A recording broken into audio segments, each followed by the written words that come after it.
Bismillah, baik, saya akan bahas saham Arto sesuai permintaan di YouTube. Terlebih dahulu kita lihat chart dari saham Arto ini di MOS Mandiri Sekuritas. Kalau kita lihat saham Arto adalah saham yang bearish ya. Ini ada 3 garis, hijau MA50, kuning MA100, ungu MA200. Nah, posisi saham Arto sekarang pada di atas MA50 dan MA100 ya.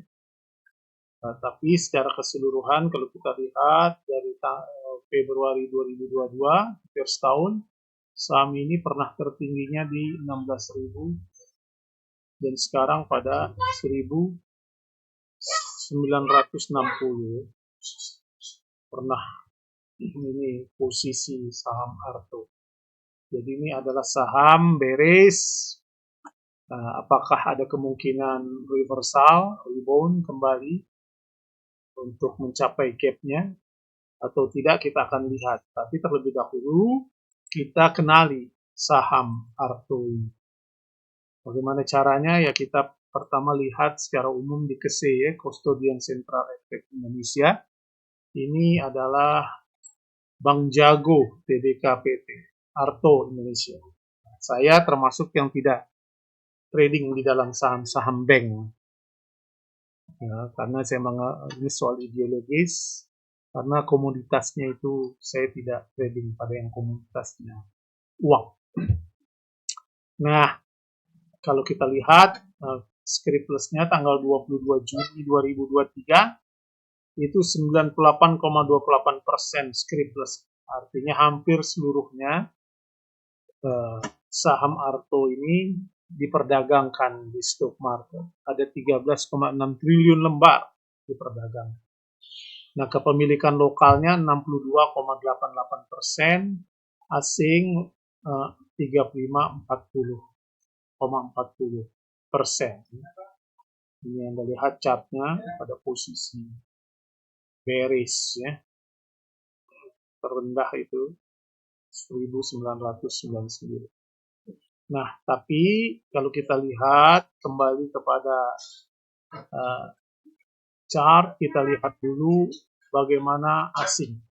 Karena asing kita tahu cukup besar, kepemilikannya 35,40%. Ini artinya apa? Nggak mungkin saham ini sampai sandar di 50. Ya, karena asing harus menjual 35,40%. Nah, kalau kita lihat, kita cek dulu kepemilikan asing pada saham Arto. Kalau kita lihat ini selama sebulan saja dari tanggal 5 sampai ini 23, kita lihat asing mulai akumulasi kembali 31 miliar, 46 miliar pada saham Arto. Dan harganya juga mengalami kenaikan ya.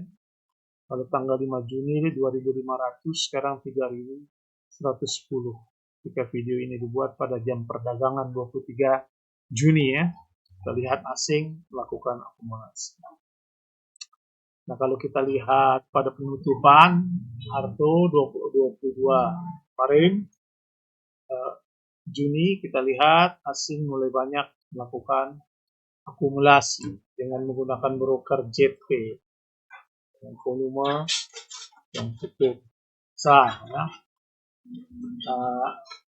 Nah, kalau kita lihat secara keseluruhan, ini Arto ini pada perdagangan 3.110 ini tanggal 23 ya, mengalami penurunan 3%. Tapi kalau kita lihat ya, pada 22 Juni ZP AK membeli cukup besar, ZP 102 398 ya, volumenya. Nah, yang jual itu retail, banyak jual di sini dan menggunakan PD, YP, KKN. Ini artinya apa? Ini retail mulai keluar dan asing mulai membeli saham ini. Nah, oleh karena itu kalau kita lihat, tentu saham ini menjadi menarik karena apakah asing akan melakukan akumulasi, menambah jumlah kepemilikan pada saham Arto ini, tentu itu bergantung pada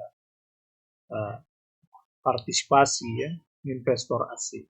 Tapi saham ini tidak dikendalikan oleh investor asing, dikendalikan oleh investor lokal. Artinya dalam situasi ini kita bisa wait and see pada saham itu, tapi ada indikasi asing mulai kembali mengakumulasi, tapi akumulasi itu tidak serta-merta membuat harga Arto naik karena kepemilikan asing hanya 35%, yang tidak lebih dari tidak sampai 50%. Nah, kalau situasi seperti itu tentu kuasa market maker-nya ada pada kuasa market maker lokal. Nah, itulah sekilas saham Arto.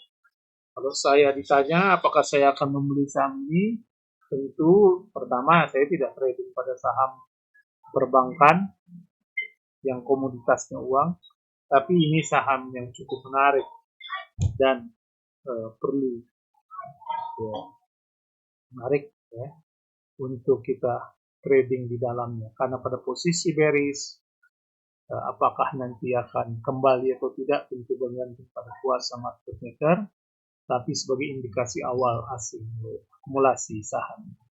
Saya kira itu, silakan Anda bisa kasih komentar atau kirim apa yang layak untuk kita bahas dan kita bisa berdiskusi pada channel Filosofi Saham. Silakan Anda subscribe dan share kalau ini bermanfaat. Terima kasih.